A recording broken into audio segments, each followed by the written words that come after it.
በዚህ ዓለም ላይ ትልቁ ጨለማ ምን እንደሆነ ታውቃላችሁ? ትልቁ ጨለማ ማን ነው? በዚህ ዓለም እሱ ጀርባ ላይ ያለው እንሽላሊት ነው እባብ ነው? አይ አውቄ ነው። ይኸው ፈራችሁ ማለት ነው።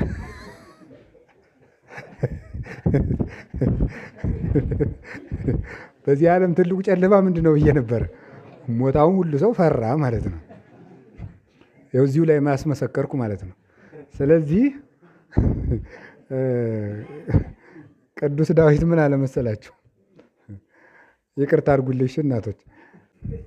ቅዱስ ዳዊት እንዲህ አለ፣ ወመጽአኒ ድንጋጼ ሞት ፍርሃት ወረአድ አሐዘኒ ወደ ፈነኒ ጽልመት አለ።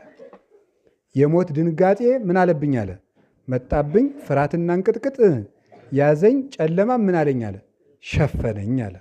መዝሙር 54 ቁጥር 5 ላይ የሞት ድንጋጤ መጣብኝ፣ ፍርሃት ረሃድ እንቅጥቅጥ ያዘኝ፣ ጨለማም ሸፈነኝ አለ።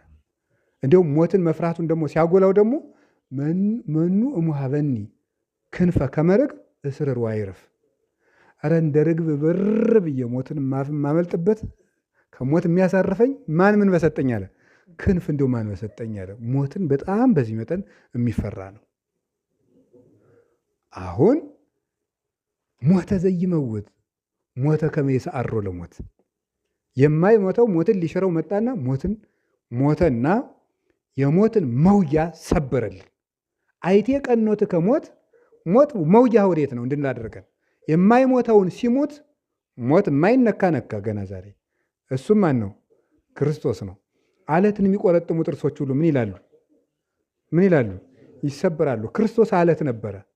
ያንን አለት እደፍራለሁ ብሎ ሞት ቀረብ። ወፀምፀሙ አጽናኒሁ፣ ጥርሱን ርግፍ አረገበት። ጥርሱን አወለቀበትና ሞት ማንን ነክሶ ያስቀር?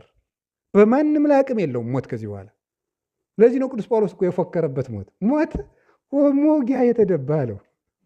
ድሮ እነዚያን ኃያላን እነ ዳዊትን የወጋህበት ጥርስ የት ሄዶ ነው አለው። ጌታችን የክርስቶስ የሞትን መውጊያ ሰበረልን። ሞትን ስንፈራ የነበረው መጣ ነው።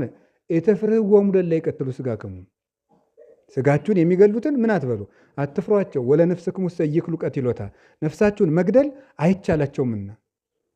ስለዚህ ለምን አነ ውእቱ ትንሣኤ ወሕይወት፣ እኔ ምንድን ነኝ አለ? ትንሣኤና ሕይወት ነኝ አለ ዮሐንስ 11:25 እኔ ትንሣኤና ሕይወት ነው። ዘያምን በየመኒ ሞተ ያህዩ፣ በእኔ የሚያምን ሰው ቢሞት እንኳን ምን ይላል? ይነሳል። ከዚያስ ምን አለ? ድሮ ለምንድን ነው የምንፈራ? ወአዘዞሙ ለኪሩቤል ወለሱራፌል ዘውስተ ደዊሆሙ ሰይፈ እሳት እንተ ትትማየጥ ከመ ይቀውፍና ዕፀ ሕይወት፣ ወደ ዕፀ ሕይወት የሚወስደውን መንገድ ይጠብቁ ዘንድ የምትገለባበጥ ሰይፍ የያዙ ኪሩቤልና ሱራፌልን እግዚአብሔር አዘዛቸው አለ። ለምን?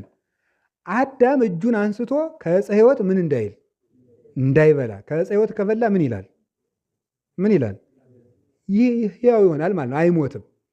ስለዚህ አዳም እንዲሞት እግዚአብሔር የገነትን በር ዘጋው፣ እንዲሞት ስለፈለገ። ለምን? ካልተዘጋ ይገባና የሕይወት ፍሬ ይበላል፣ ሞትን ያመልጥ ነበረ።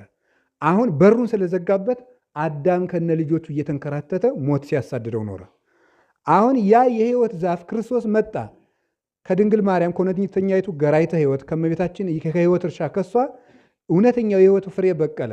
ከዛ ምን አለ? ኑ የኔን ሥጋ ብሉት አለ። ከዚያስ ኑ የኔን ደም ጠጡት። ከዚያስ የኔን ሥጋ የበላ የዘላለም ምን አለው አለ? ሕይወት አለው። ስለዚህ ሞት የኔን ሥጋ ለበላ ሁሉ ምን የለውም? አቅም የለውም ሞት በእናንተ ላይ። ዘበላ ሥጋ የወሰት የደሜ አነ ይሄሉ ምስሌ ውእቱን ይሄሉ ምስሌ ወአነ አነሰው በዳህሪት ዕለት፣ ሥጋዬን የበላ ደሜን የጠጣ ሰው እኔ ከእሱ ጋር እንዳለው እሱም ከኔ ጋር ይኖራል፣ በመጨረሻው ዘመንም አስነሳዋል።